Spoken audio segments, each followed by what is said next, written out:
color in general, but also in particular with Black staff in the district.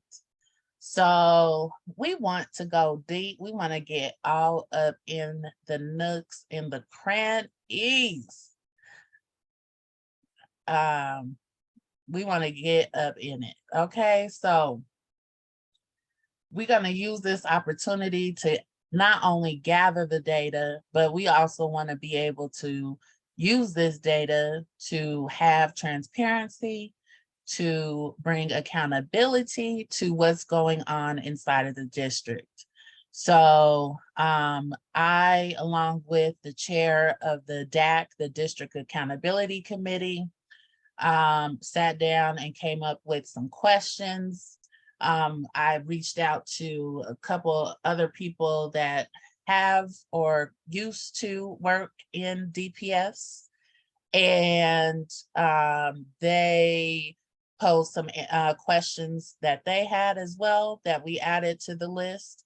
So I thought that it would be good for the council to review those questions, to see if there was anything else we needed to add. We wanted to add so that we could have what we need for our meeting next month. That meeting next month will be with the superintendent. It will also be with we're asking for the executive director of human resources to come, but if he doesn't come, it will be his number 2. Thank you. Hello, Yvette. Welcome. Thank you for joining. And so we want to make sure that those questions are thorough, because this opportunity does not come very often. And we want to carpe diem. So we will be looking over that tonight. We will also be looking at the effective needs selection committee rubric. If you are someone, know someone with a student in the effective needs program or in special ed in general, who might be looking to offer their input on how DPS can make things better, especially pertaining to our Black students. This is directly related to the over-referring of Black students to special education, as well as DPS failing to appropriately assess the kids that were referred and just placing them without parent participation. So if you know anybody that might be interested in that, that is going on as well. So it'd be great if we can get one person on the effective needs committee, and it'd be great if we can get 2 people on the district accountability committee, because they are also accepting applications as well. One of the things for the district accountability committee, they do meet monthly during the school year, but they are like looking at data, they're looking at policies, they're asking questions, they get to call people in, and they get to get access to things that the district might otherwise tell everybody else to do a core request, right? So it's a definite power ability to exercise our power. And so it'd be lovely if one of our BFAC members would also be on there, so that we could work in tandem to get some things done. So keep those things in your mind. We will be sharing those links. So if you could also share those with your networks, that would be great. Can I interject? Yeah, go ahead. So, okay, you said something now. Oh, the effective needs piece. The other thing I would suggest that is added to that is the actual training and support of the effective needs teachers. Okay. The reason why is because a lot of times teachers are put in those spaces that actually have not had any training. And there should be some, and I actually do recommendations of this in my book around how to support teachers in those kind of situations, because they're very stressful. And if they haven't been trained, they don't know what to do, and they be like suicidal, uh, and they're lost in those spaces. I had a chemistry teacher that was really good with students, and because she was good with students, they thought she would be an appropriate special affective needs teacher, so they just put her in the classroom. So very inappropriate training and support. Thank you for that. I am going to pull up the rubric. That's a nice segue. And sorry, Zoom feels like my camera should and should not work as it deems necessary. So please bear with me. I'm gonna share my screen.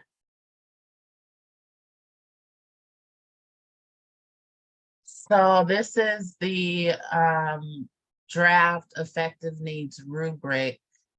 The committee, so DPS is putting together a advisory committee that is going to select the people that will actually sit on this committee. And so like this is the rubric of how those people to sit on the committee are going to be selected. And so to your point, Plashawn, of the actual teachers in these centers needing more experience, I guess that may be a kind of represented in here in this special education experience line.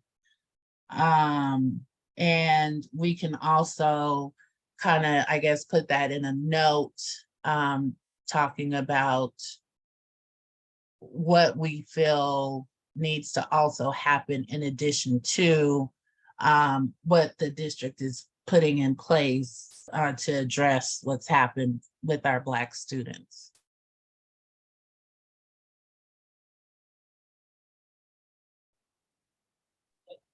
Cool, thanks for sharing it. I don't have my glasses right now, and literally I'm on my cell phone, so that all just looks like little dots on my screen. But but maybe at some other time. Okay, well, just know we made a note of that. We will pass that on. They are looking at experience in special education as a factor. You know, my only qualm with this is that as a parent, right? I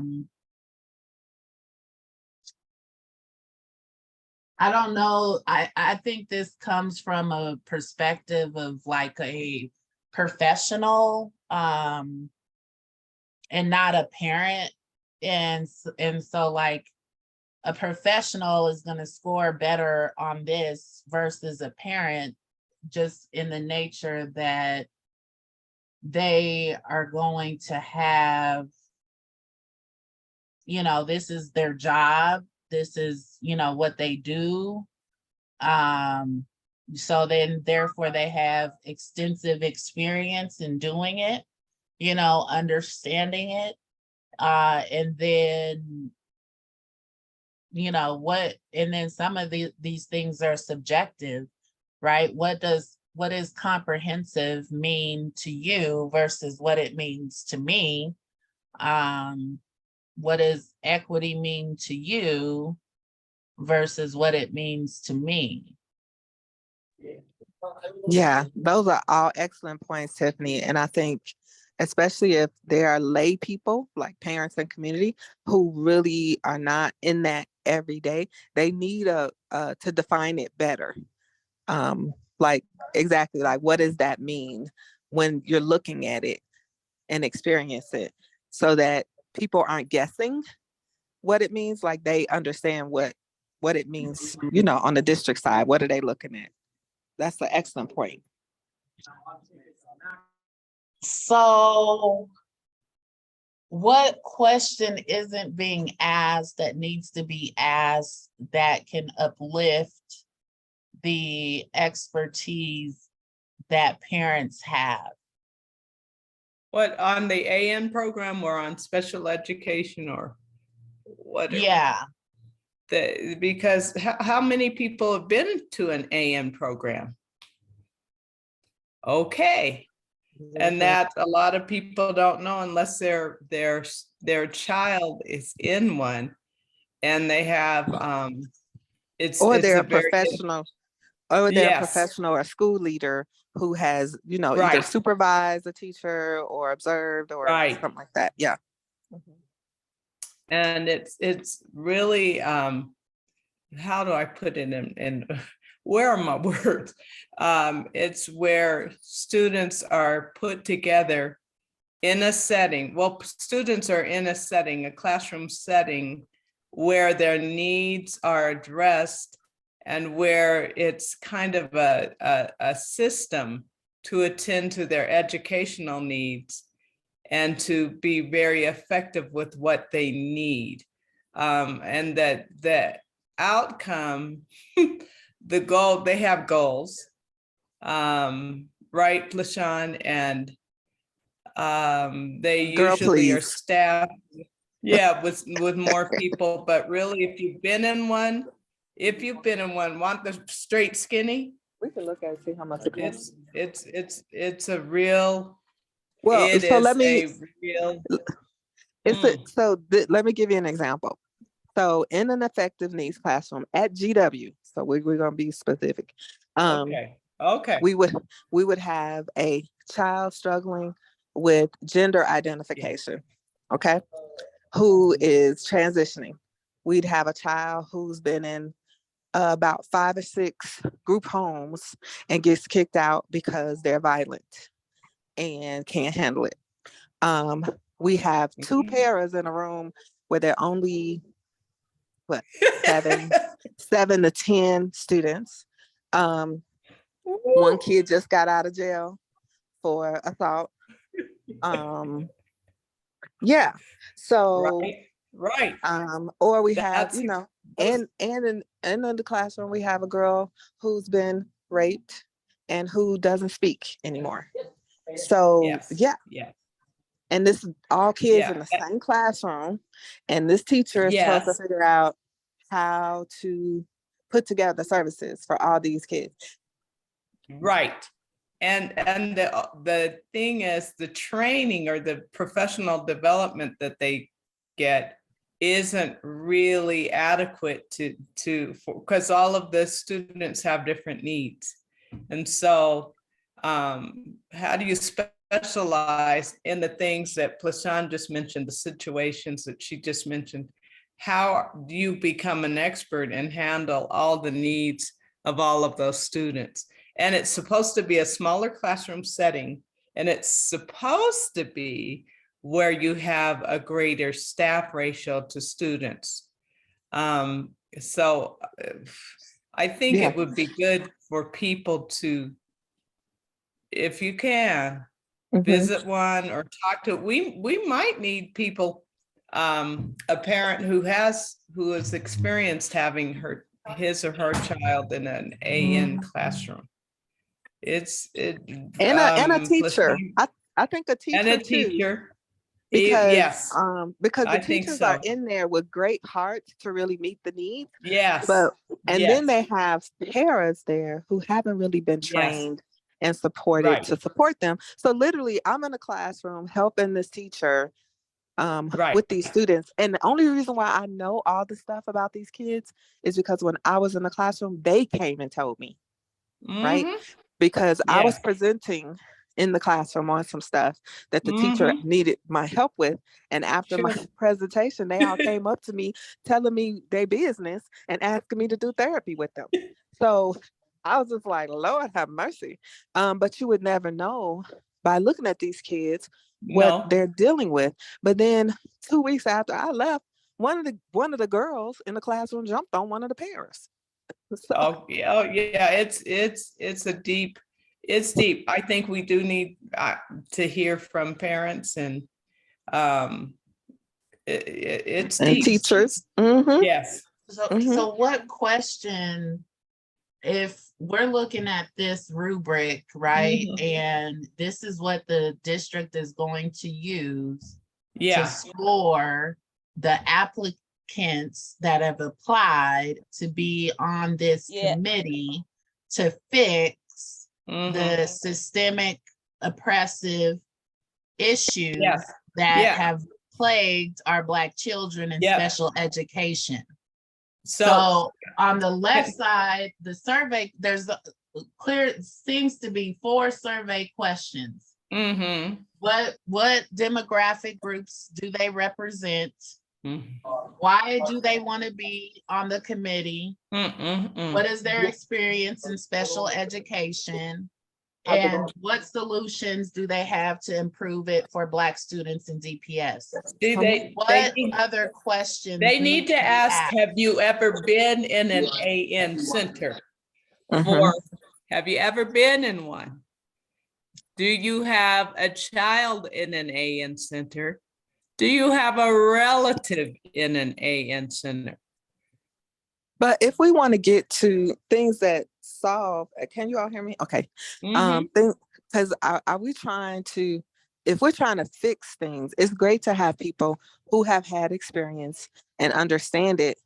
But was that experience successful? Do they actually know? Mhm. What was Do your they experience? do they actually know what a good AN center looks like? That's right. What was the outcomes? Because we have all Mhm. these people teaching and preaching and all this stuff, but they've never actually had success in anything they've done. Can I ask Well, a question? Yes. Huh? My name's Aisha. I'm an educator.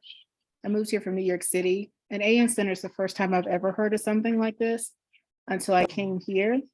And I'm just curious of like, how is an AN Center not designed to be a place for disruptive Black children to go? Is that like what the purpose is? Because, and also, do you need to have an IEP to even be in an AN Center? How do students get there in the first place? They are, well, I don't know how it is now, but during my days, there was a placement according to their IEP. And that And IEP had to- extreme behavior and it challenges. had to satisfy the IEP, Mhm. the hours and the committed. We have Yvette on. Yvette, did you want to answer those questions? She might. Yeah, wanna- I'm having a difficult time hearing you. I think it's my laptop, so that's why I haven't said much. But there was the question was the difference between, I'm sorry, She said, it seems like AN centers are just places to put disruptive Black kids. Is that true? Do you need to have an IEP to be in an AN center? And then I forgot the last question, Aisha. I'm sorry. Yeah, no, those two primary things. And I guess like, I think that there is a place in Colorado for students who have more severe needs, who have an IEP, but I think it may be more physical needs as well. And this seems like, I mean, I started teaching in 2001 in North Carolina. And for students who had severe emotional behavioral needs, they used to put them out in these trailers in the back behind the school. And that was, it just in my mind, this is like what the center looks like, except it's an actual place. And most of those students happen to be Black. So like, it's concerning to me because, you know, Colorado, Denver has majority non-Black students, but to have a majority, it seems like in this center, you know, seems kind of racist to me. But I'm just trying to understand like what its purpose is. well, professionally, I know that they do use those centers. I think people here on this and on this call know that they tend to use, they can't handle a Black child. They just try to get them out the classroom. So if there's an effective needs center, well, we'll put it there. And the fact that they had these parents that didn't know that their kids were at these centers, and that's why I who got more involved with DPS and what's going on, because 99 Black young men, young youth are in effective needs center. Their parents don't even know about it. That's egregious. And I know they're trying to do something about it with maybe with this AN advisory committee, but I will just tell you to cut to the chase. You know, do we just have parents who know how the system works? Because when I first heard this, it hurt my heart, because I just raised a Black boy through public school. And I said, oh my God, if that happened, and I stopped myself, I said, you know what? That would have never happened to me.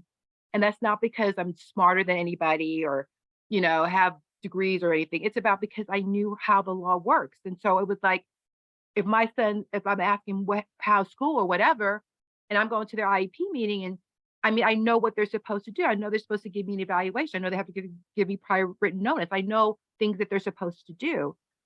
And that's why I'm here at this, on this advisory committee, and I'm at this AN trying to find good people for this, and also talking to Julie and Advocacy Denver to say, I want to train the parents. And I've been bothering them about doing it, because there would not have been 99 Black youth if those parents knew how it worked. I know this. I know this as I'm a woman. I shouldn't even say that nowadays, but you know what I mean? I know that, like, I know I'm Black, my skin is Black. I know that. And so we do, I think we all know here that what the system is with our boys. We know this, you know, and so the thing is that educating parents, I'm here to do it for free. And I'm on Julie and I'm talking to Advocacy Denver. It's like, I need to train them. Give me the parents. That won't happen again. So we'll just see. And I'm waiting to see, because right now we were supposed to do a training in March. Now it looks like it's April, and I'm nervous. I'm hoping they're not trying to push it to May. But I'm just going to keep like, hello. So we're hoping we have a date, hopefully April 4th. We'll see.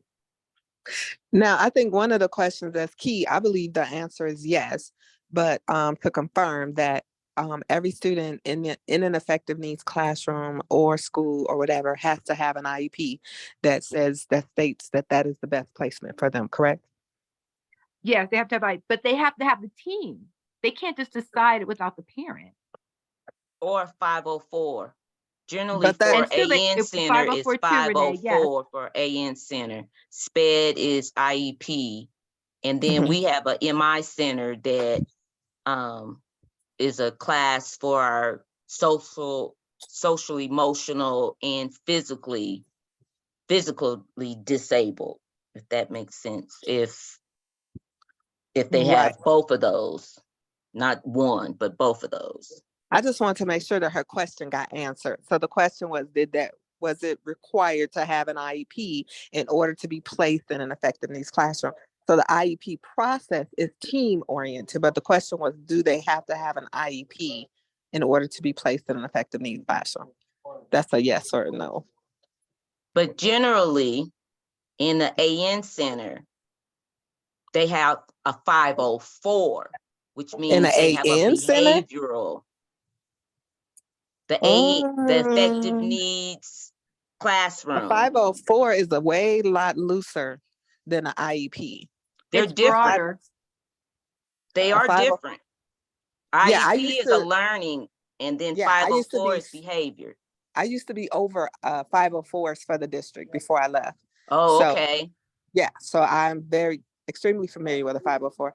Plus, my daughter had a 504 and an IEP. So, and my brother who I raised.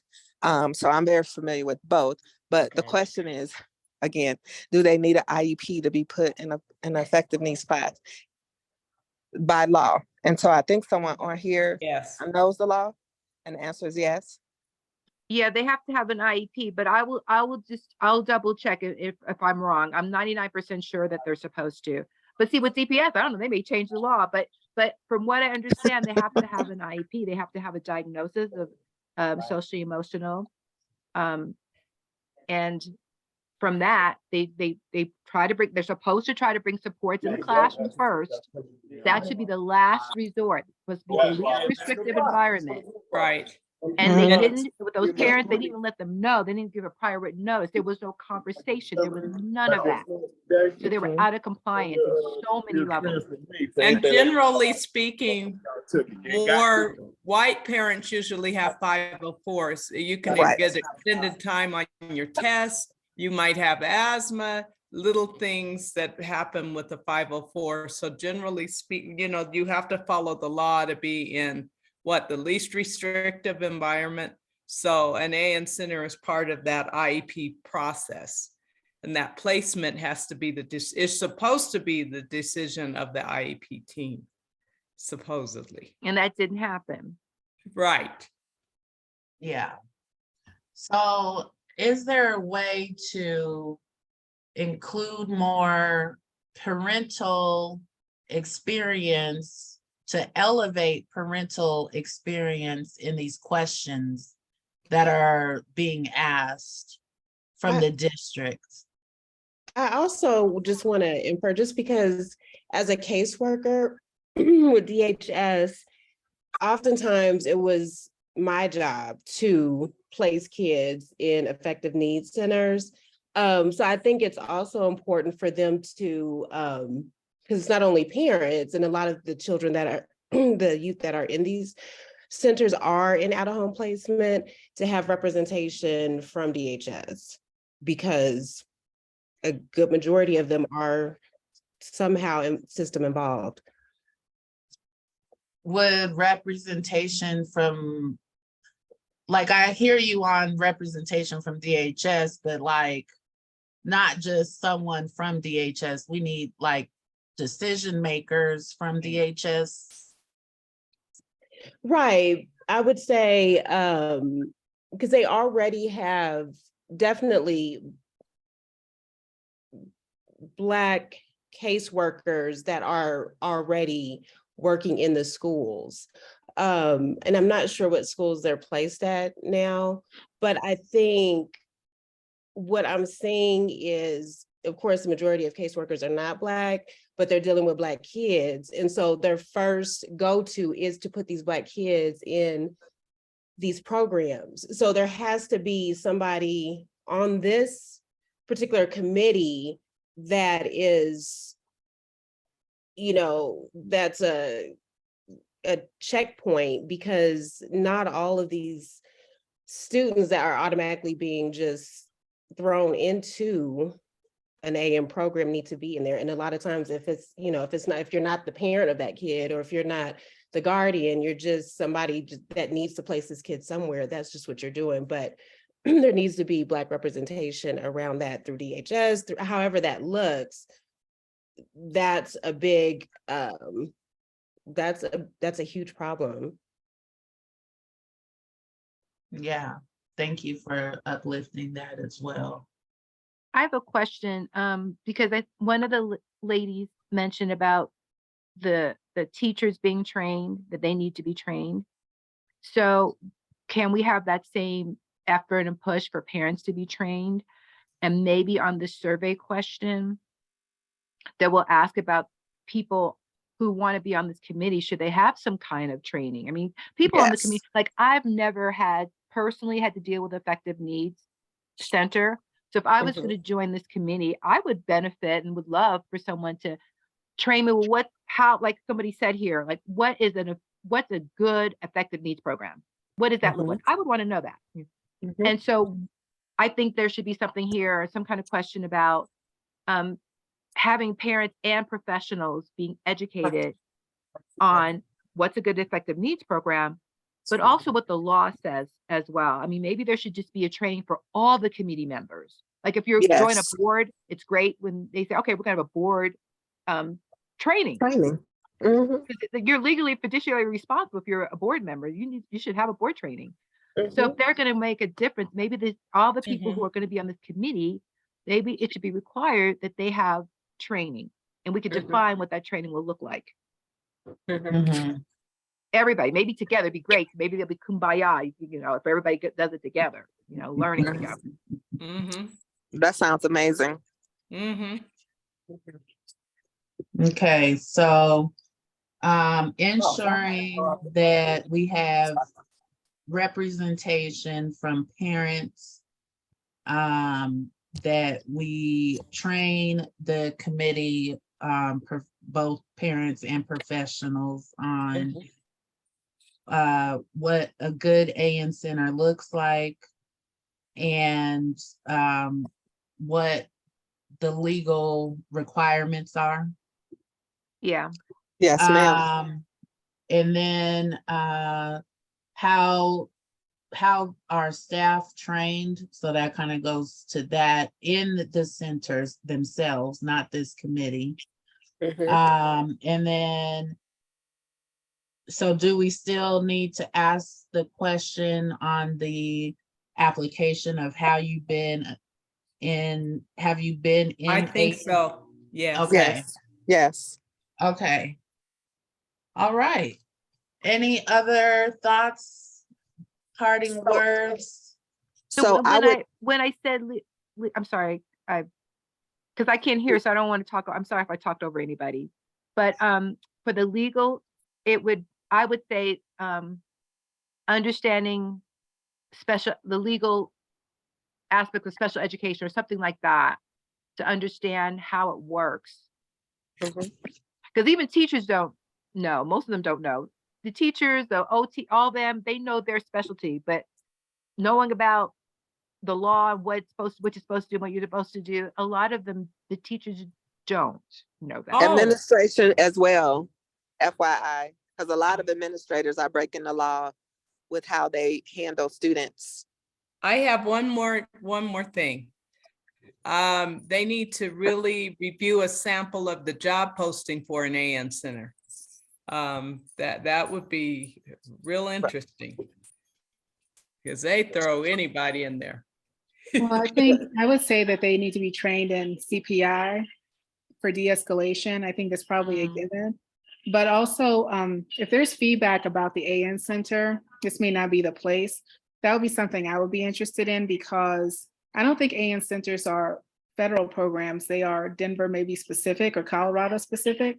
And it They does have them. They do. My niece is in charge of AN centers, some AN placements in New York City.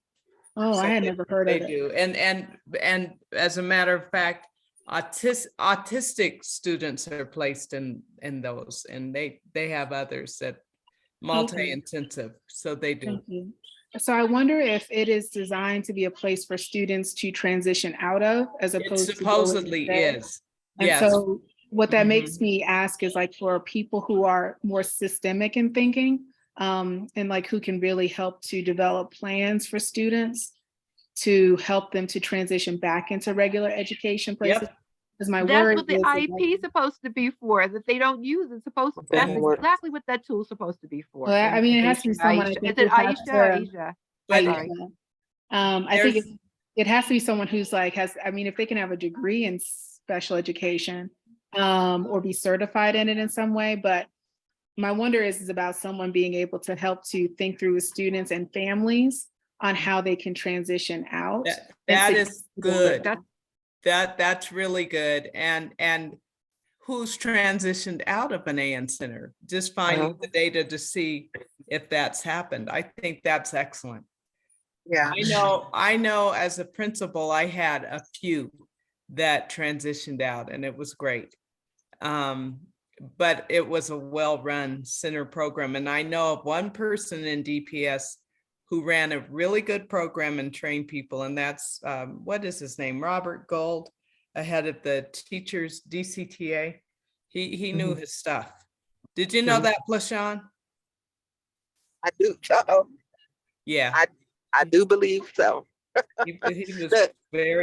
He was good. So one of the things that didn't get it, and thank you, and you're right, Sylvia, 100%.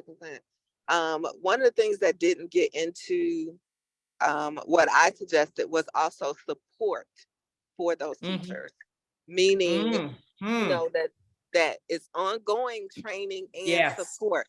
So it's not, because what happens in that room or in those spaces is very traumatic for a lot of people. And so the kids that are in those spaces don't need to have 5 different teachers in a year because they were not supported. And if That's there's right. a teacher in there who is not, you know, for example, having their own coach who they can talk to and say, this is what's going on with these 3 kids. I'm not able to reach them. They're extremely violent, or, you know, whatever, that they have someone that they can consistently know that they're going to be meeting with them on a regular basis, and they're actually supporting them towards being healthy, staying healthy, and being able to be successful with the kids. Without that, the program's going to fall apart. Mm-hmm. Yeah. Yeah. For that and various other initiatives. Mm-hmm. So, Amen. yes. So spread the word, everybody on this call. We need to get some people on this committee. Cody, can you drop the link in the chat for the application? So I believe that application is closing either today or tomorrow. I think. Oh, 3/21. So we got a week. So if you can get that sent out to people, you know, if you think you would be down to support that, that would be great. I'm on the committee, so I might could get you in though. But I definitely would vote for you. So let us know how we can support. But yes, being able to have our voice at that table, being able to come and get the input from this council and Yes. take it back, that would be great. Oh, you want to be on the committee? No, I would love to see someone from BPAC on the committee. Okay. Yes. Not I set the spider to the fly, not I. I've been on enough. All right. Well, we will share that feedback with that team working on that, putting that committee together and that team together, and we'll provide updates as we get them. Now we will be going into the closed portion of the meeting. So Miss Jasmine, if you wouldn't mind hopping off for us, that would be great. Thank you so much for joining us tonight. We love. Have a good evening. See you next week. Can I See hop you off next too? week. No, you have work to do, ma'am. I want to get off. Jasmine was like, hell yeah, okay. Close up shop. All right, so now we're gonna get into the questions for about Black staff. So one of the things I wanted to show you guys to start us off was just to kind of ground us back into what we asked. Oh my goodness.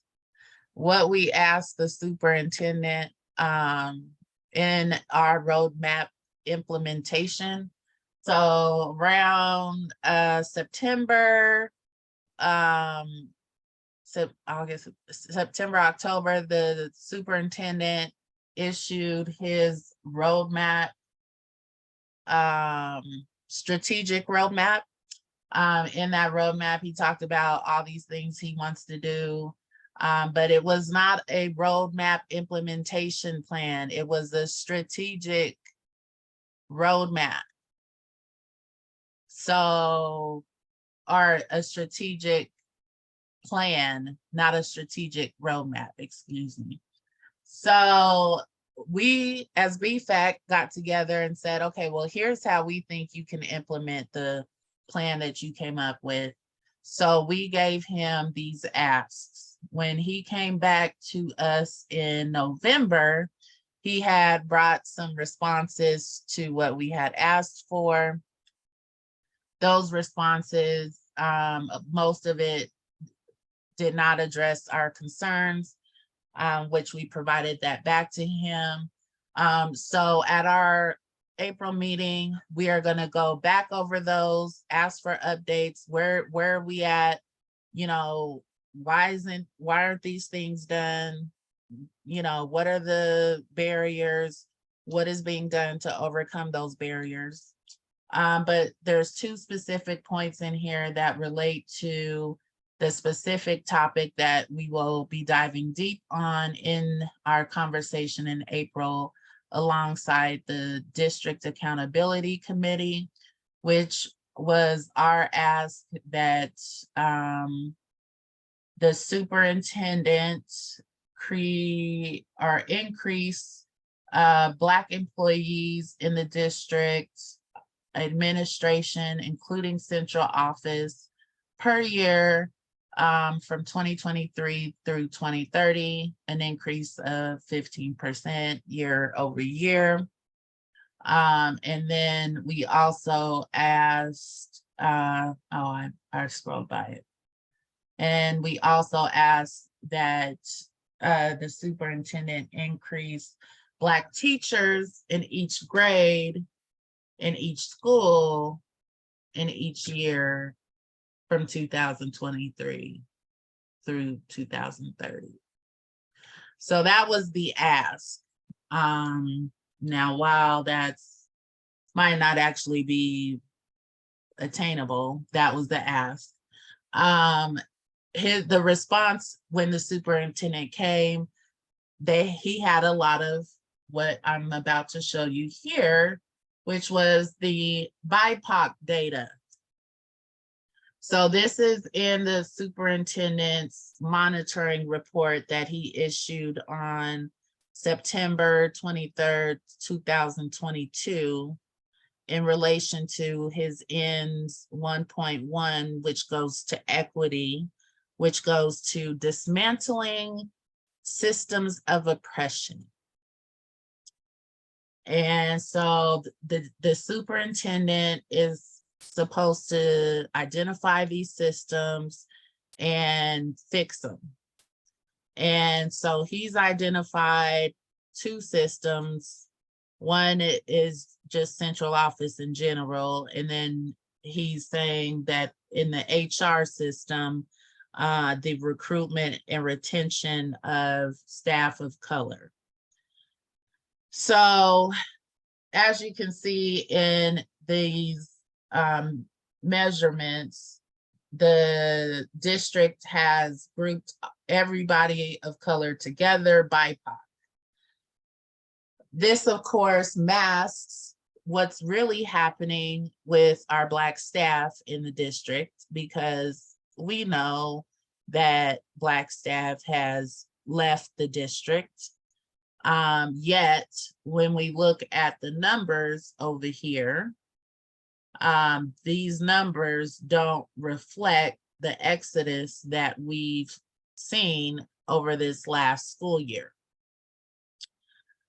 The superintendent says that as long as the staff of color is maintained 75% or better of the same rate as compared to white staff, then the superintendent has successfully met his end statement. And I guess I should kind of also explain what the end statement is. So the end statement is what the school board is measuring the superintendent's success or failure. So the school board in its policy governance model has come up with these policies.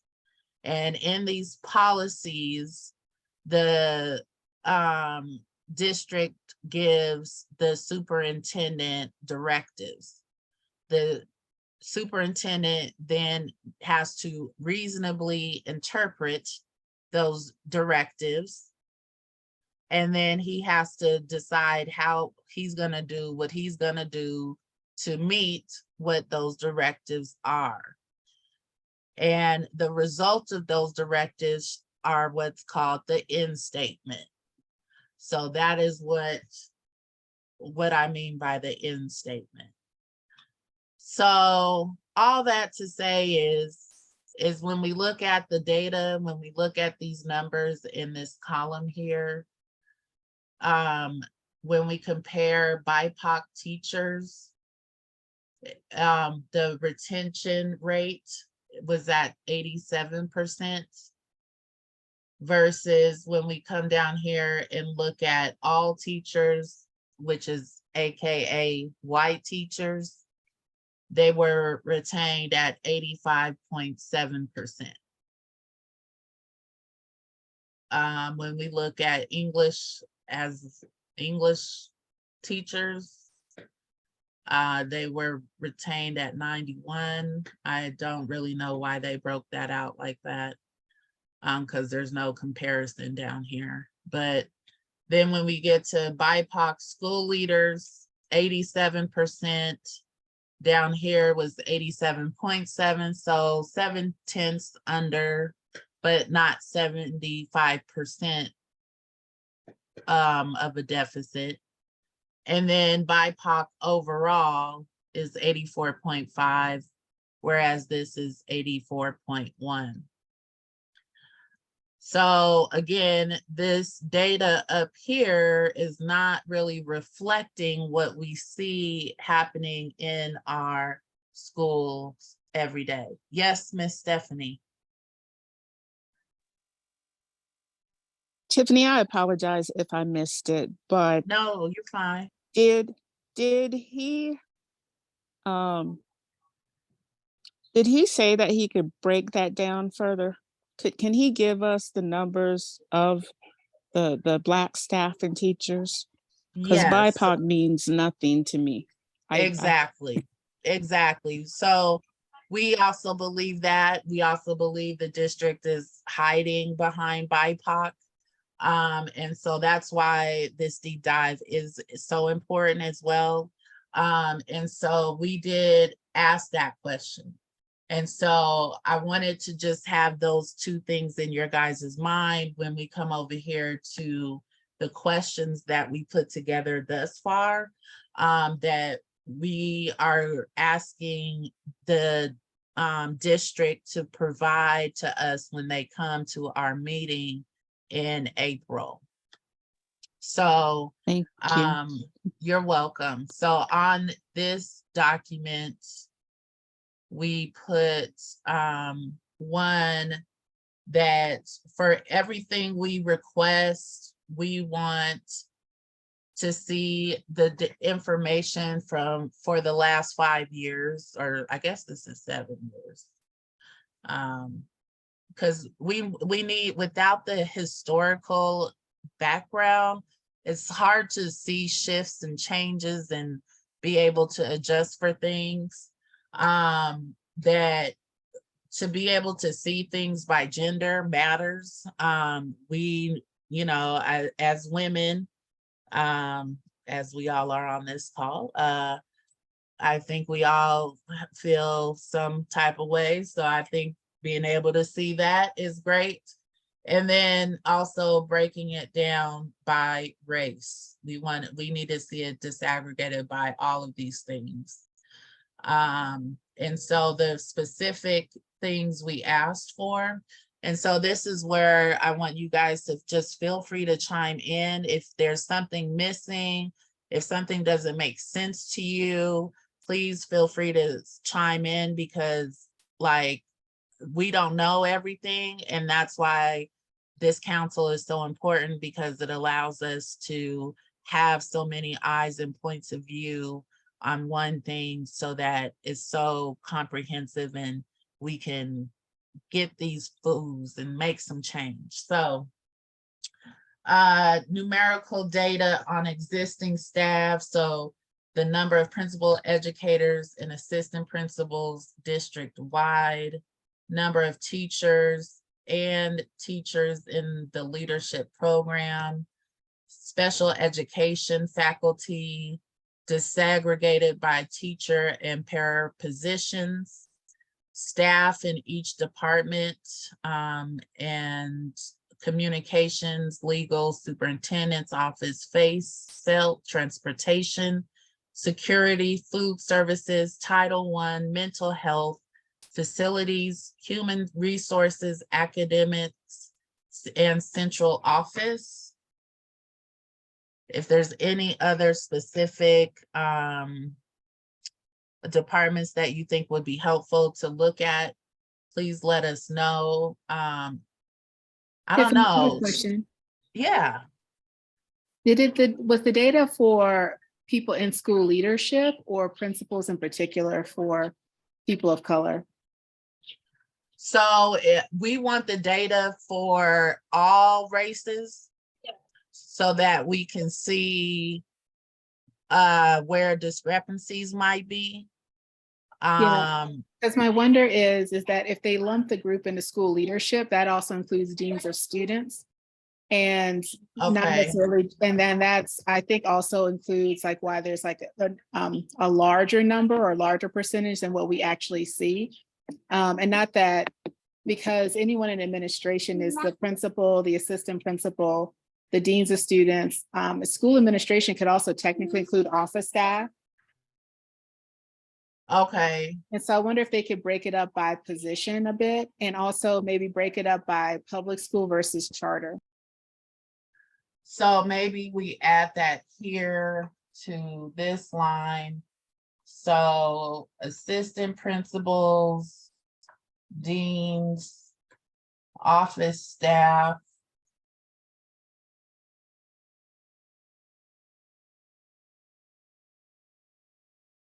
and then we'll say district-wide, and then charter and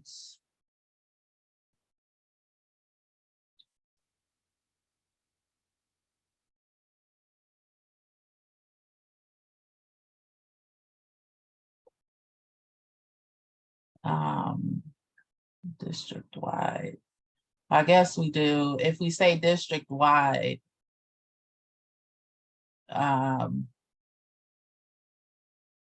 so do you want to see it on a school by school basis or on just a school type, disaggregated by school type? Yeah, perhaps it'd be curious to see with the redistricting plan, how it would fold out based on the new zoning that they're trying to do. And where that would lead the data a bit. And so I think it's a good exercise for them to consider that, because at the last meeting about the rezoning, making it more diverse was a major contender for this. And so I think they should be able to then look at data to say, okay, well, what is it now based off of community or region versus what it would be for the redistricting.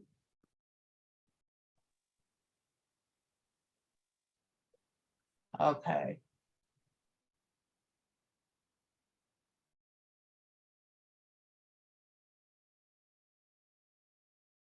Okay. And then, so is it yeah, so this is numerical data. Okay. So then that should work.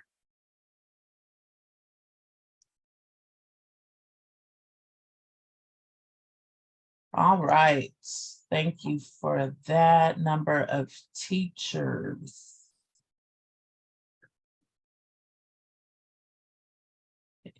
in the teacher program.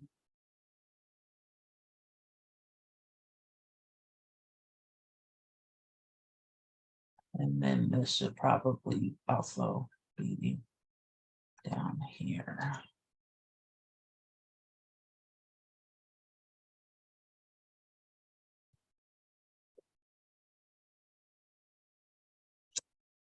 Okay.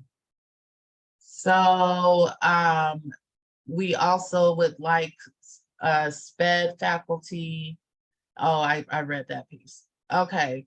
So now into the recruitment and retention data. So hiring rates for the past 5 years. How does the infrastructure support recruiting efforts for each demographic? What data is available to determine the longevity and career life of all educators? What are the recruitment rates for the past 5 years? What are the retention rates for the past 5 years? How are the retention numbers calculated? So one of the things I noticed when looking at these numbers was it seems like what they could be doing is saying like, oh, there's Stephanie, Aisha, and Sylvia that worked in DPS this year. All 3 of them left, but we hired Cody and Yvette and Celia. And so now our numbers are still the same. And when that's not the same thing as retention, right? Like your number might still, your count might still be the same, but your retention number should have went down.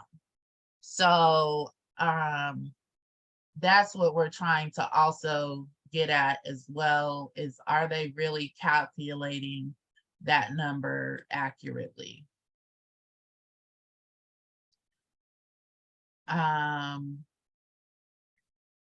So we asked, are they counting numbers of staff year over year? Are they actually following each staff person to see if they were retained? Who is responsible for calculating retention? What does the district do to make retention achievable?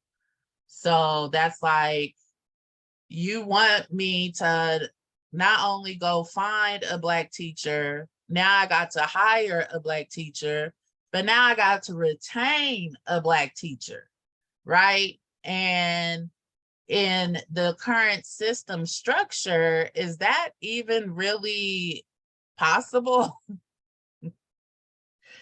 Like, you're setting us up for failure here, right? So we got to get some additional supports in place so that once we hire these educators or this staff, that there's an environment that's conducive to them staying here. And then, so what data exists to demonstrate the life cycle of career advancement or leadership roles and longevity? Any thoughts, any questions that came to mind when thinking about recruitment and retention, data points or questions to ask? Yeah, I have one, Tiffany. Is there like a like when we're talking about the retention, is there like a check-in, or like are the, and Sylvia, you may be able to speak more to this, is there like a survey or something like Collaborate that actually gets the feedback and disaggregates that for like new teachers, and disaggregates it for Black teachers, so we can see the difference in how Black teachers are experiencing their supervisors in their first year of teaching. As a person whose daughter is a first year teacher basically in DPS and is going through hell with her supervisor, she doesn't feel like she has any kind of no power, no voice, and she doesn't want to work in DPS anymore. And this is my own child. So, and she hasn't, and I know the system and stuff, but she doesn't, and I'm trying not to, I'm her mom, but I'm trying not to mother her. And so like, she doesn't feel like she has anywhere where she can go to say, hey, is this supposed to be happening to me? Like, what is my experience supposed to be like? Like, she has an executive principal who has never been in her classroom, has never given her any feedback on her lesson plan, who's evaluating her and has given her not meets for being culturally responsive. So yeah. So I was like, well, you'll have a collaborate survey where you can, you know, ask questions or give a response or something for your supervisor. But does it really matter? Right. So it's one, being able to compare experiences of I guess not just first time teachers, but we want the data to be used to make informed decisions, changes that positively improve the system for the staff. So what opportunities are staff being given to give feedback on how they're experiencing the teacher, their you know, as teachers or educators, and then what happens to that feedback? How is it used when staff does give it, if there's even an opportunity for them to do that? Yeah, I would love for there to be a mid-year survey that goes out to all employees of color or Black employees mid-year after January to see what their experience is like, because I think that would be good feedback for DPS. And I wonder if there's 2 elective programs they would consider for teacher support. One of them would be a mentor program for new teachers who are in their first year of teaching, for maybe experienced other Black teachers or teachers of color to engage in. And then the second being an affinity group for Black teachers that could be optional, just like the other, so that they could get support during the year.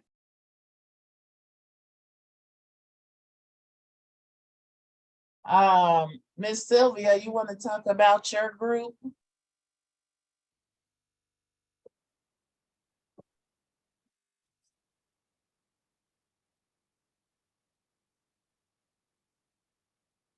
You might be muted if you're trying to talk.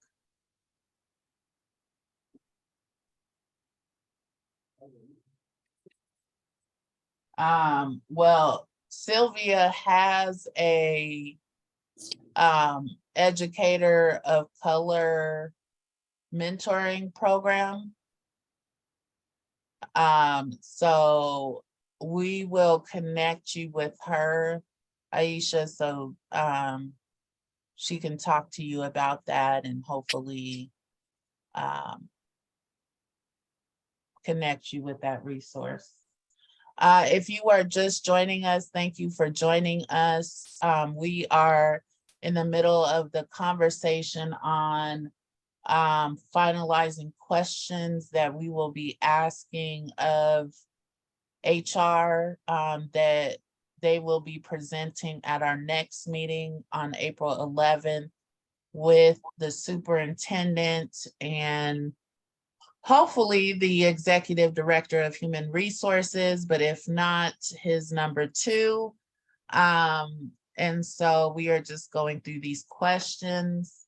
If you are just joining us, please take a look at the questions as they were above where we are now. And then I'm happy to, you can put your suggestions in the chat or come off of mute and say what you want to share. So I'm just adding notes. Here's the link to the document that we're in. Sorry for my flickering crazy camera. So I'm in para education. Who's in school full-time trying to transition? Oh, okay. Hi, that would be me, Scarlett. Hi, welcome, Scarlett. Thank you all for letting me join. I appreciate it. No problem. Yes, we may be able to get you connected with a great option. Let's discuss that. We definitely have a couple schools where we know the leaders, and Oh, it would be a great place to go. thank you. It was not a great experience when I went to Smith Elementary and Columbine. It was a horrible experience, actually. So yeah, they're not looking for somebody that looks like me to be there. Girl, I know that's right. Well, we gonna work with you because we need as many of us to stay as possible. And for what happened to me, it made me, I've been a para almost 20 years, running the classroom and helping these teachers to be teachers. And so, and a lot of them told me, you should go. So now that I'm an empty nester, that's what I'm focused on, to become a teacher. However, I'm moving from SPED Ed into ECE. Actually, I think I was led there. I'm not just voluntarily going to ECE. And was told, oh, you're needed, you're wanted. And I always call the principal before trying to do an observation to see, one, if I'm allowed, and two, to introduce myself. But upon getting there, I've been lied on. They wouldn't open the door. It was just horrible. And I had on my DPS lanyard and my Metro State lanyard. They could see that. And I'm ringing the doorbell and they would not open the door. The janitor let me in. Oh, I'm so sorry to hear that. That's why we're doing what we're doing. Thank you so much for joining, because us working together, we are pushing for change.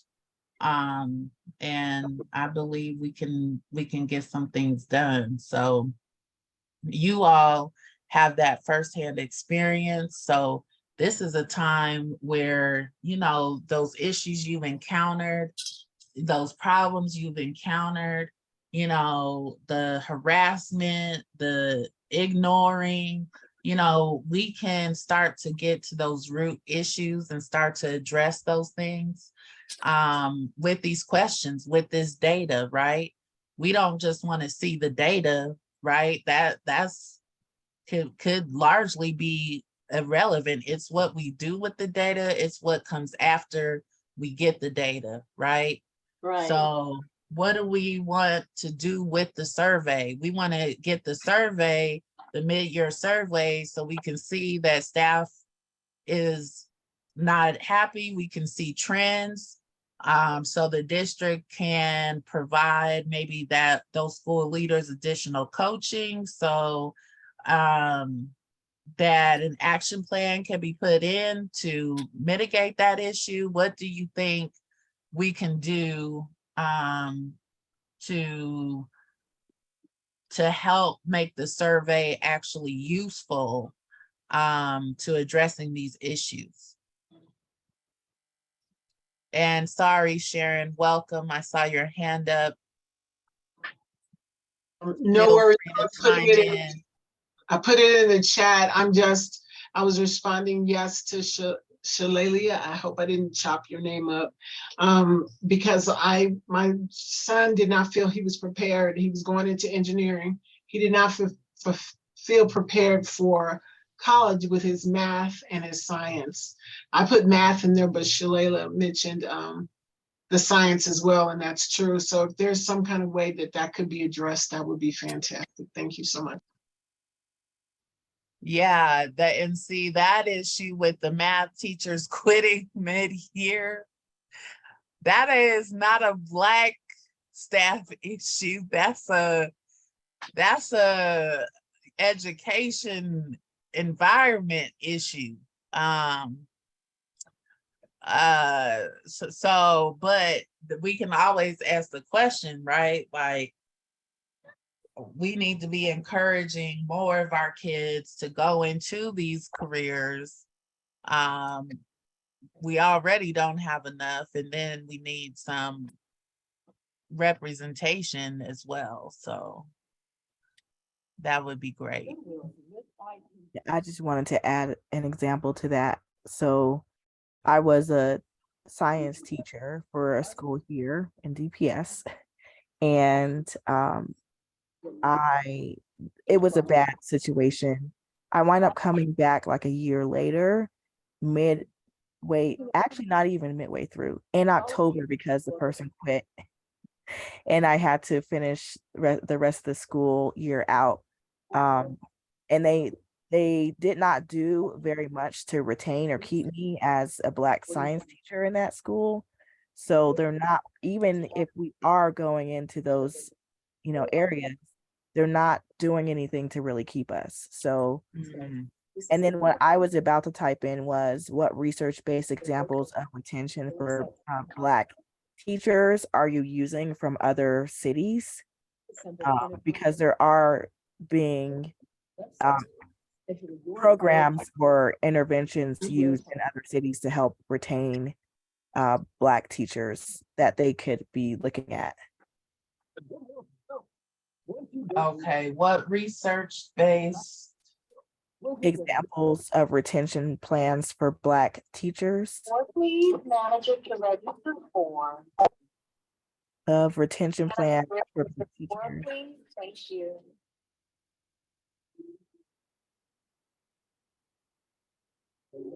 Are being referenced from other cities that have been successful. That's a great idea.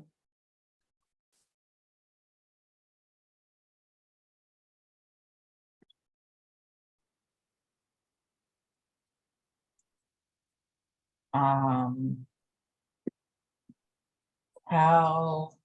is equity being implemented in retention?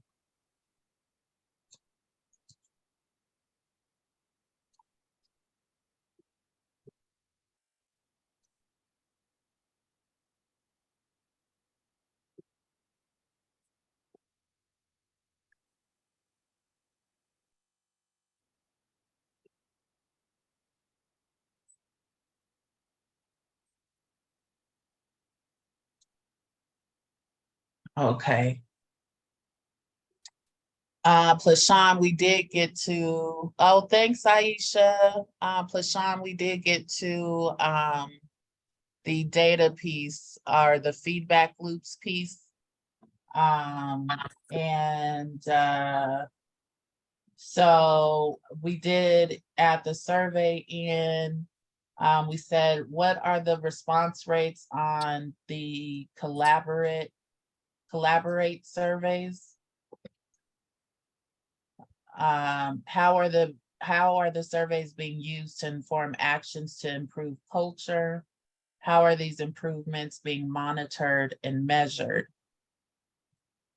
Does DPS conduct exit surveys? If so, what feedback are you receiving? What is the district doing to address the issues that emerge from the exit surveys? What do you do to support staff who have made discrimination complaints? What do you do to capture complaints of discrimination by staff? What is done to investigate these complaints? What is the ratio of investigations to complaints? How are you monitoring improvements to retention? any other feedback loops that we think salaries, Stephanie, are Black teachers receiving equal pay based on, so we want to see, oh, okay, there we go, Stephanie. Stephanie thinking now, okay. Let's get up in them dollars. Okay, because this is a big issue when we talk about being paid appropriately, being compensated appropriately and fairly for the work that we're doing. Now, I know that they can't necessarily disclose the exact amount. So like, how do we get to that point?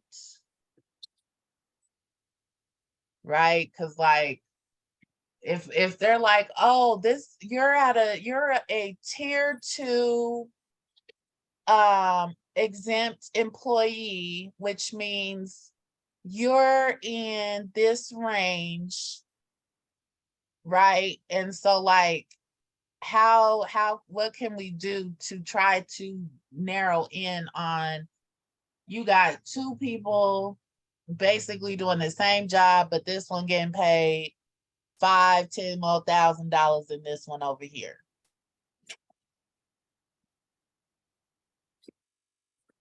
Tiffany, it's a little complicated because the way that people are placed on certain lanes is based on experience and education.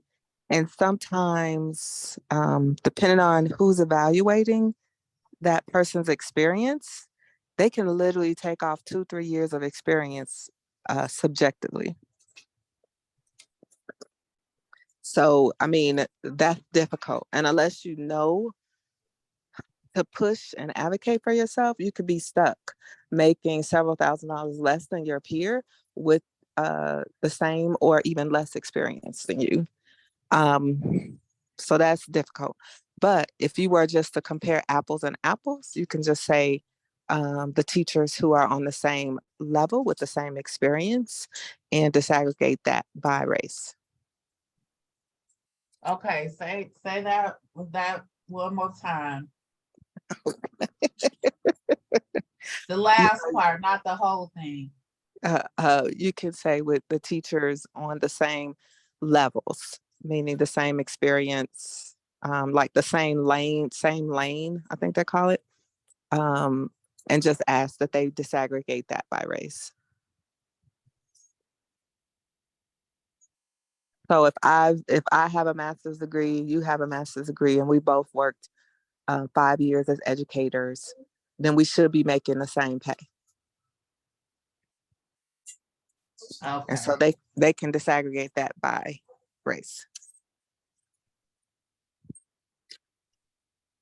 Pay rates. Okay, pay rates. And then do we want this for not just teachers, but it would also be for everybody. School leaders. Yeah, okay. So I'll go up there. Because they all should be on the same lanes and scales and all that stuff.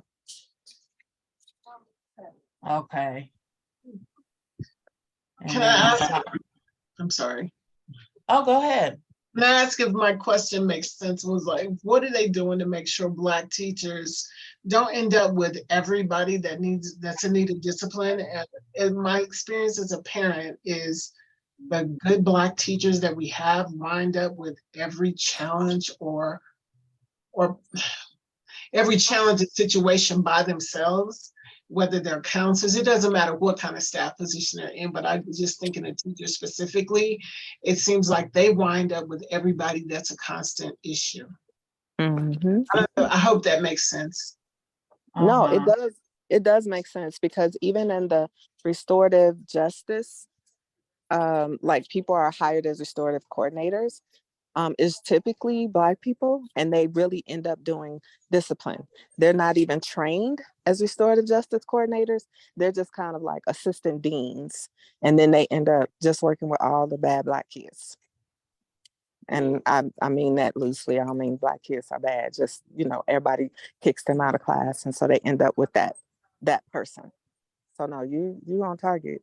Well, thank you, because I'm sick of teachers putting our Black kids, especially our boys, out of class and putting them in hallways and not having them enter the class because they go, oh, the minute that the kids have anything to say, they're saying there are discipline problems. So, I just got issues on several levels, even though I'm not a teacher. I'm just saying this as a parent going into a classroom, and I've just had issues.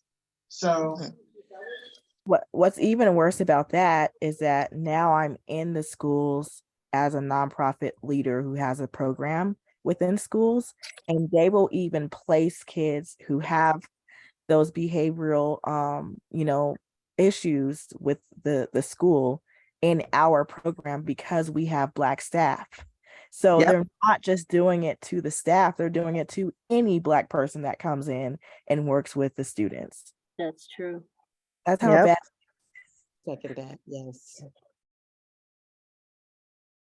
That's crazy. I'm trying to see where the best place to put that, Sharon. But I got it. I think so what we would want to see is the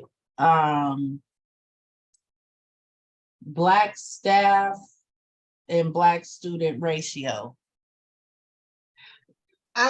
If you were talking about the same thing, I would want to see equitable treatment for the staff and the teachers and whoever's in the facility, because it's not equitable or fair in any way to do that. If you don't know how to deal with people of different ethnic backgrounds, then go someplace and learn.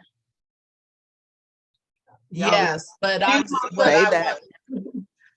excuse my frustration, y'all. This is my last year, my last baby graduating. I'm just tired of it. Go ahead. I think someone else was trying to say something. I was gonna say that I agree that I'm a paraeducator and I would be pulled out of class to go de-escalate some of the students that they know I have relationships with. I'm not the principal or the assistant principal, the dean of students. Instead of pulling me out, show some of these students respect. Yes, okay. So and develop relationships. Well, that's what I was saying. That's what I'm trying to do, Sharon, is trying to show that the Black teachers have most of the Black kids. And so the way that we can show that is to get the student, the student to teacher ratio, Black student to Black teacher ratio.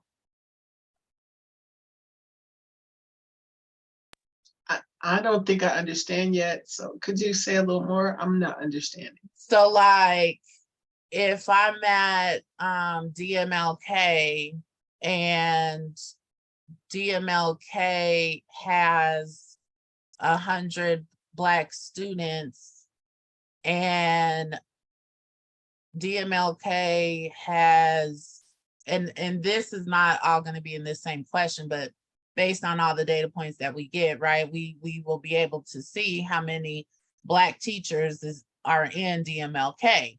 Then we have this question that's saying, what is the ratio of Black students that this teacher has in their class? Okay. So okay. then we will be able to see, based on how many students are in that school, how many of those Black students are then in that one Black teacher's class.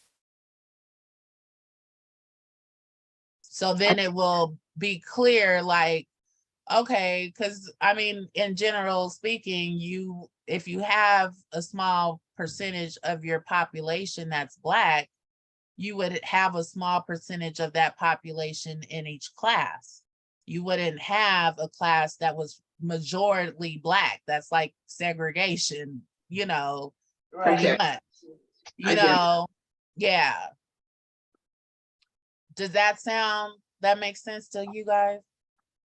Okay, I guess I misunderstood. I thought the question was, why are all the Black staff, teachers always getting the bad, and I don't want to use that word, but the misbehaving Black students, or the students' behaviors that some of them don't understand and they calling it bad? Why are just the Blacks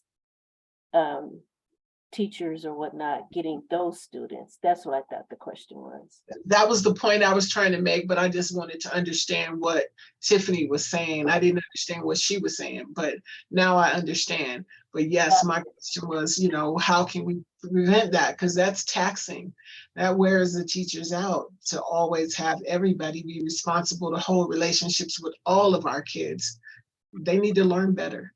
The DPS does. So Yes, those link together, Miss Scarlett. Yeah, because what we want to do is expose that data, so then we can say, so this doesn't make sense. This is why, right? You're clearly segregating Black students to Black educators, and you're straining these Black educators to deal with students who are having higher behavioral needs, based on your other staff's inability or unwillingness to do what they need to do. So yeah, so we want to make that statement, but we got to figure out the data to support that statement.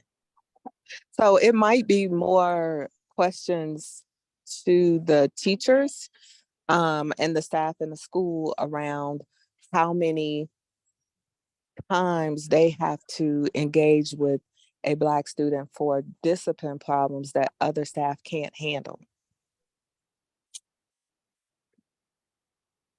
And that would be something that we wouldn't be able to get on this with these questions, because this is going to HR.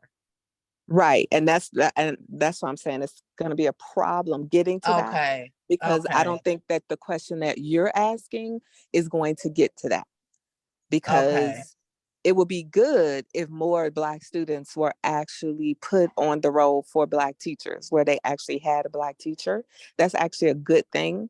The bad thing is when the Black teachers don't have them on their roll. They're not even their students, but they have to deal with them in only negative situations because someone else can't.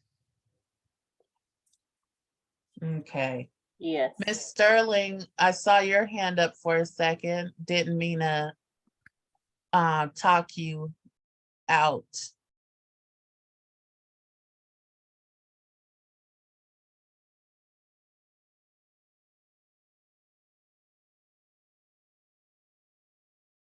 Okay. I did write that down, and we will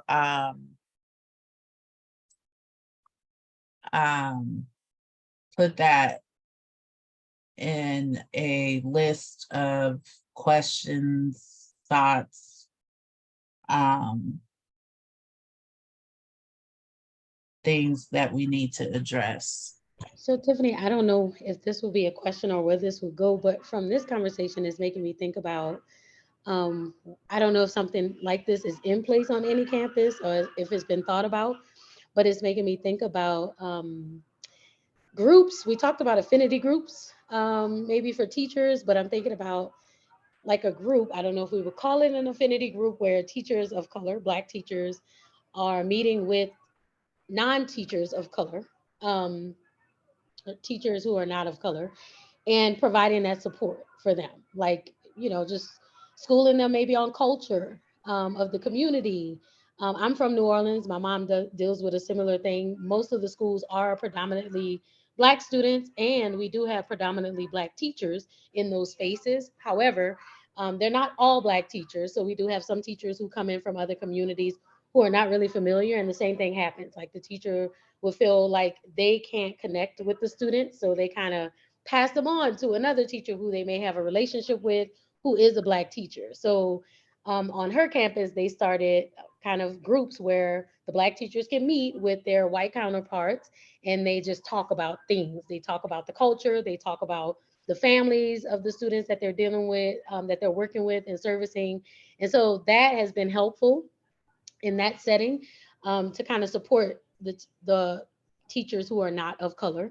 And so that has kind of reduced, you know, the number of instances where Black teachers specifically are being called to support their counterparts. So I don't know what we would call it, but it makes me think about that being a less stressful approach for teachers of color by just sitting with their colleagues. Maybe that could be set up through, I don't know, a PD, teal days. Just the school is making space for that to happen. And that way, you know, teachers who are not of color get the support that they need to build those relationships and connect with students. Yeah, that sounds like a way that could help a lot, you know. Yeah. I think it's all about that follow up. You know, they can attend the training. It's how are they implementing it in their school? How are they implementing it in their classrooms? Who's helping guide them? You know, I ain't never known nobody that wasn't able to learn something one time and do it right, you know. So you know, it takes time and multiple efforts to get these educators that are not of color to be able to be culturally responsive. And they the other thing about that is that most of these schools only have one Black teacher in them. So that poor little Black teacher will be worn out. And that's if they're actually culturally responsive, because some of even our Black teachers actually are triggering for our kids. Yep. Amen. Someone had suggested that they give tests to identify these teachers who have implicit bias going on.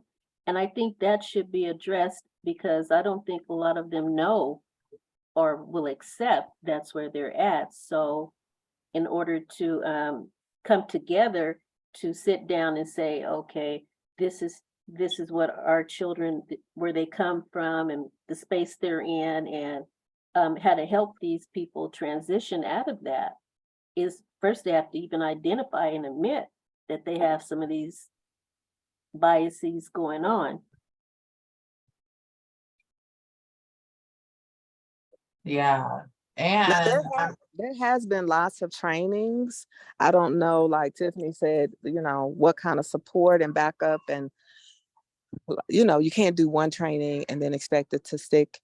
But there are a lot of bias trainings. There are a lot of culturally responsive training. Well, it was when I was in DPS. But some people think it's just there's a defect in Black children. And some even Black people think that, unfortunately. But and if they don't recognize they think that, they walk in that space. But it's more than it would take like a systematic approach from coaching to support to actually have people who have been successful with Black children to consistently coach and support teachers. Sorry.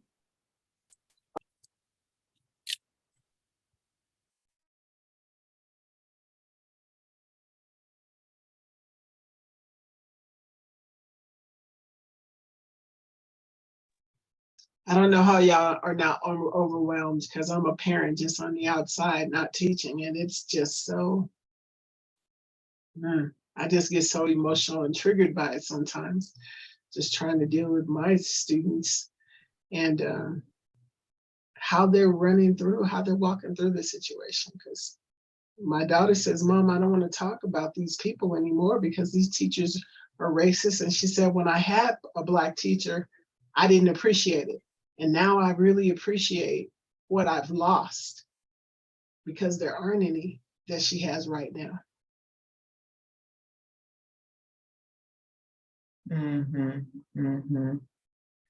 Well, I think that at minimum, this is the start, right? Because we haven't even been able to get this data. Go ahead, Ms. Sterling. Okay, can you hear me? Yes. Okay, so I just wanted to make a point. Just hearing the parent just now. Yes, we know it's a small amount of us in the classrooms as Black teachers. When I think about even the ratio that you guys were speaking about earlier too, where they put most of the Black kids in our classrooms, that's true, because even at my school, my classroom has the majority of the Black kids. And I really don't have a problem with it. I invite them there. I have Black students who leave other classrooms just to join Ms. Sterling's class because I understand their struggle, as I said in my message earlier.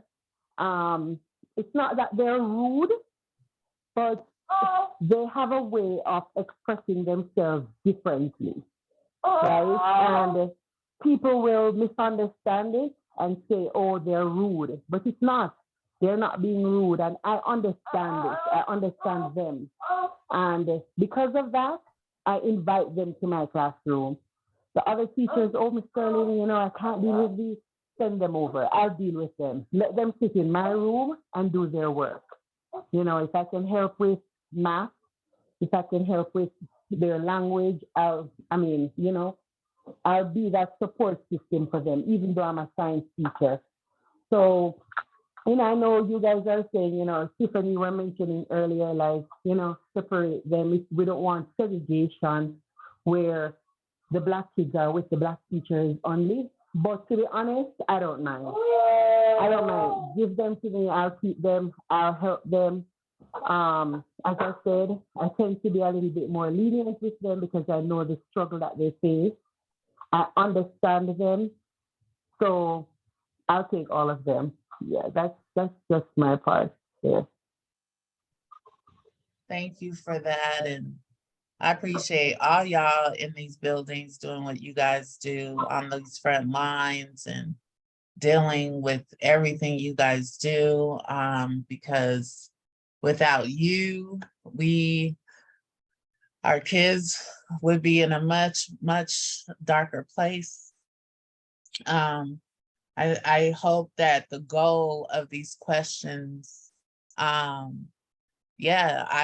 we need to give our teachers more support. I hope that that's what Black Family Advisory Council helps to do. We help celebrate kids.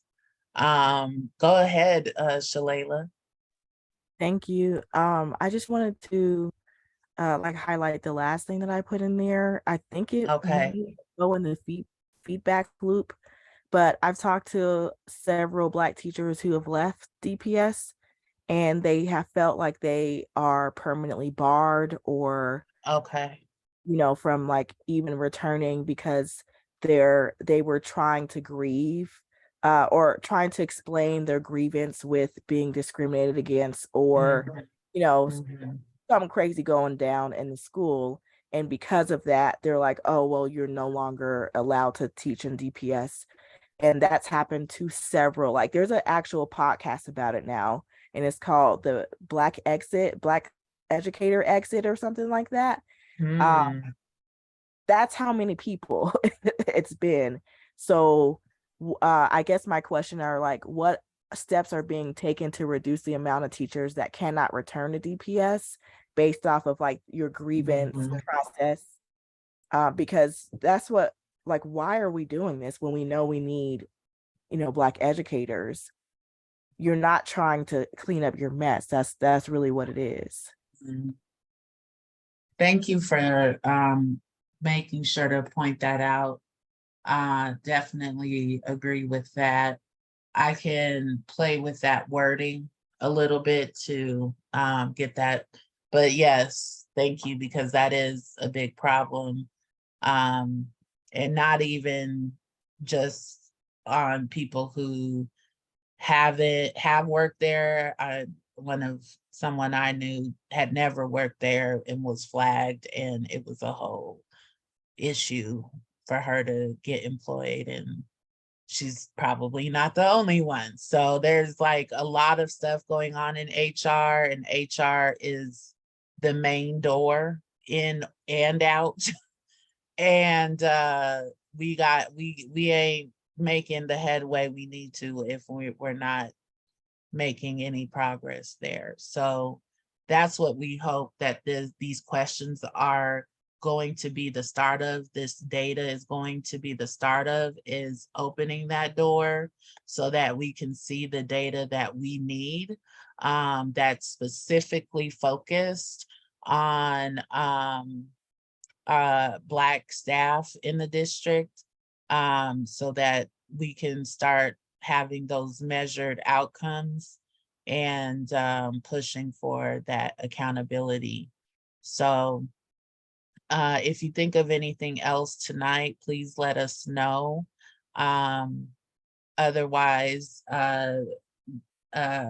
we'll be finalizing this document with the chair of DAC tomorrow, getting it over to the district to gather this data.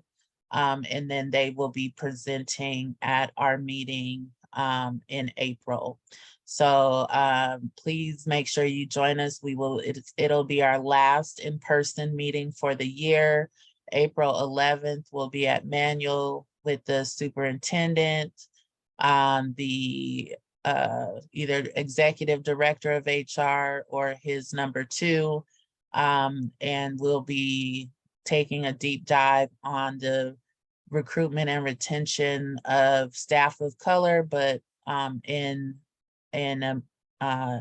guess in specifically Black staff. So please share, please join. Now we'll get into just some community announcements. I've always got to always forget. Thanks for joining us, Miss Scarlett. We send these out also, so if you have to hop off, no worries. So today we've got a lot of announcements. We've got like stuff going on with our AAYLS, Miss Plashawn. Plashawn, you want to speak about it since you here? You got 1 minute, girl. Okay, taking a group to Florida next week for leadership training for them to come back and lead our Sister to Sister Mentoring Day on April 14th. So if you have a 3rd grade through college student that needs sisterhood and mentoring, make sure they are at New Hope Church on April 14th. And then we have our showcase that is for everyone. So if you got some talent that exemplifies Black excellence, or you know someone who should be there to show their thing and exemplify Black excellence, make sure that you all contact me. Hopefully Ms. Tiffany has my information there. That is our only fundraiser, but it's a Black history showcase wrapped in fashion, wrapped in talent. And then that helps us to support our leadership trip to Uganda in June. Was I quick enough? Yes, girl, you got it in. Good job. Thank you. We will be sharing all of these links. Cody, as we go through, if you could put links in the chat, that'd be great. If not, we'll get these links out to you guys in email. And they're also in our agenda as well. And let me put the agenda link so you guys can get that. Maybe that would be easier. So if you know of a student looking to become a nurse, a doctor, anything in the health field, there is a Black men and women in white coats event taking place. Registration is open. It's April 15th, breakfast and lunch provided. It's gonna be at Anschutz. So sign up for that, share that. Be Happy Boutique, if someone needs some meals, or I'm sorry, not meals, but a dress for their for prom, then or a suit, then this can help them, so you can share that. Free clothing for kids if ever, I mean, you know, the house burns down, school clothes, they grow out of them. There's that. Nominate a special Black teacher. DPS has partnered with the Denver Broncos. So we can nominate special Black teachers. Miss Sterling's one of them. So let's go get her nominated. So if you want to sit on the DPS Parent Teacher Home Visit Advisor Committee, you can do that there to oversee what they're doing with that. There's the show and tell. That's Yvette. If she's still on, I will give you a minute, ma'am, if you want to shout out what you're doing with show and tell.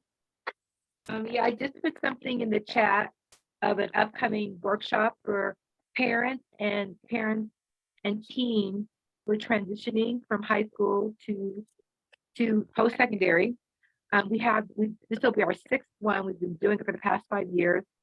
And we have a strand where parents can learn about options, community resources and stuff like that for their kids to have a job or go to college.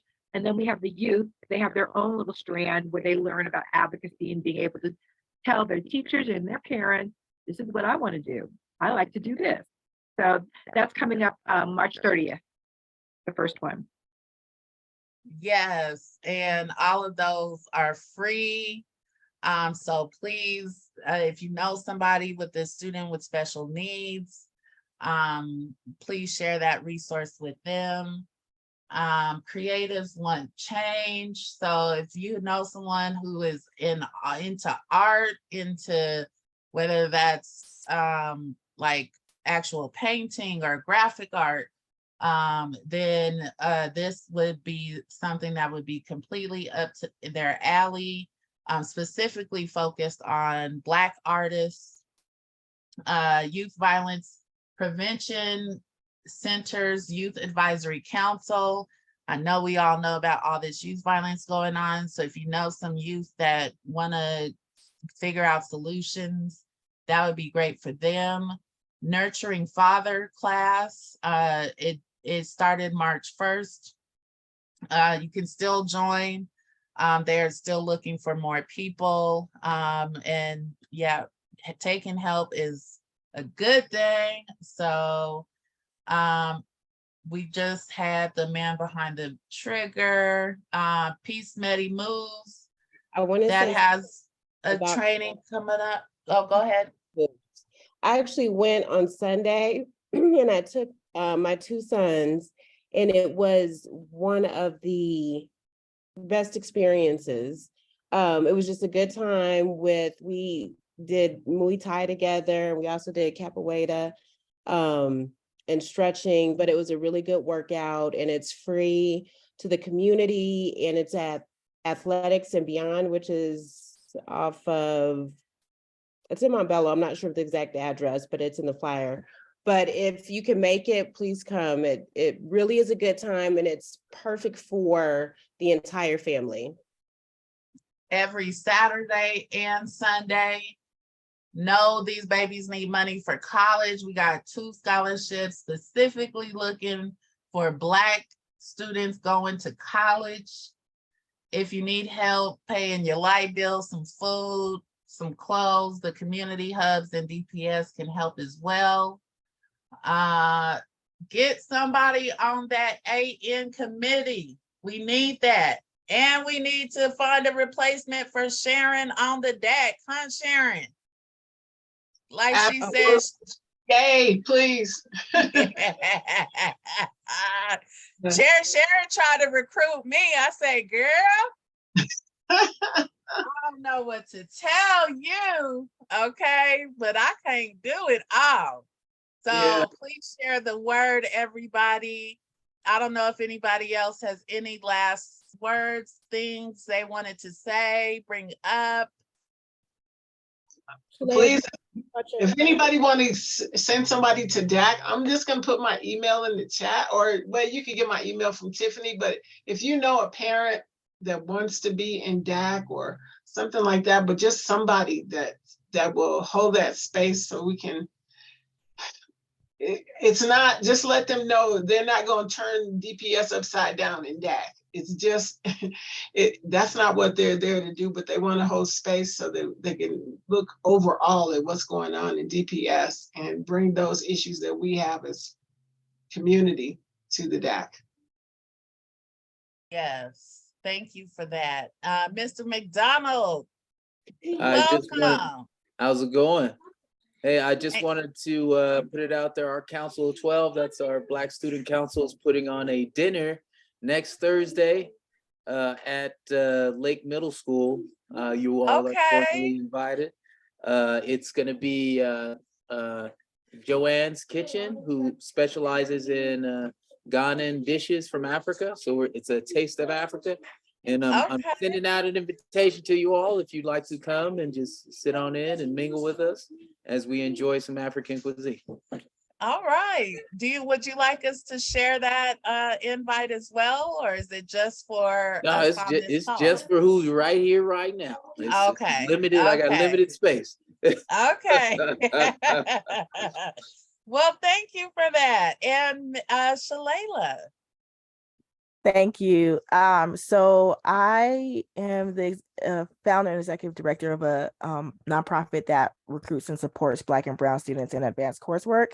And we have a summer camp and gifted and talented, but we have a summer camp every year and it's for the community and it's July 17th through the 21st. It's a free camp. And we provide all the stuff that I put in the chat. We do portfolio creation to help. We're trying to get more of our kids who are not recommended for gifted and talented. It's 60% of our Black kids who are missing from GT. So we're trying to capture those students, work with them, support their families through advocacy, and then create a portfolio for their body of evidence in order to be identified for gifted and talented. And then we have like really fun stuff like cultural performers and some certain, all of our courses are taught by college professors. And we have a HBCU at HSI panel, leadership development, a ton of GT support, and so much more. So there's more information on the website. I put the website and our flyer if you need anything else. Yes, thank you for sharing. Anytime you guys have something, if you email it to us, we will add it to our community resources list and then add it to our send out that we send. If you don't want it going out to everybody, then say that when you email it, because we're gonna send it, we're gonna try to blast it out. So sharing is caring. So thank you all for joining us tonight. See you next month, April 11th. Manual High School, recruitment and retention of Black staff and DPS with the superintendent, with HR. Should be a great discussion alongside the District Accountability Committee. So thank you all. Dinners will be provided. Yum. Have a good night, everyone. And Miss Sterling, you were looking for a couple good schools to go to?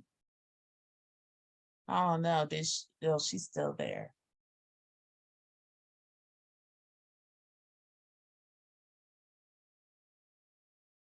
I'll have to email her a couple schools.